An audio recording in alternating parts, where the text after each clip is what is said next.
خبر شامل کرتے ہیں کراچی سے ہمارا چیف سپورٹس رپورٹر ریحان اکرم کے مطابق سندھ جونیئر سپورٹس ایسوسی ایشن کے تحت سالانہ اجلاس government college of education FB area میں منعقد ہوا۔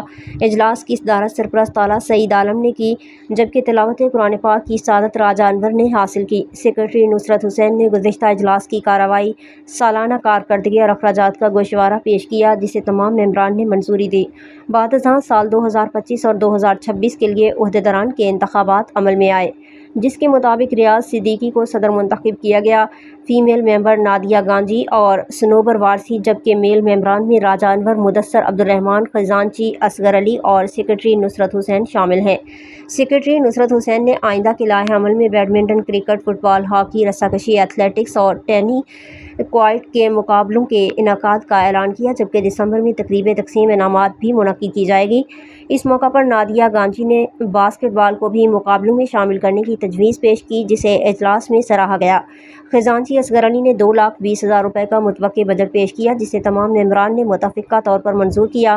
سیکریٹری نے مزید بتایا کہ اس سال کراچی جونیئر گیمز کے ساتھ ساتھ سندھ جونیئر گیمز کے انعقاد کی بھی توقع ہے۔ اجلاس میں government college of education FB area block 15 کے پرنسپل ظہور احمد نے ایسوسی ایشن کی کوششوں کو سراہا، جبکہ سرپرست بابر اسماعیل نے گزشتہ کارکردگی پر حوصلہ افزائی کرتے ہوئے آئندہ مقابلوں میں بھرپور تعاون کی یقین دہانی کرائی۔ اس موقع پر خاور شیخ، فہمیدہ ضمیر، آصف ظہیر، نصیر الدین، خالدہ ناز، حارث خان، ریحان اکرم اور کاشف فاروقی بھی موجود تھے۔ اجلاس کے اختتام پر سرپرست اعلیٰ سعید عالم نے تمام شرکاء کا شکریہ ادا کیا۔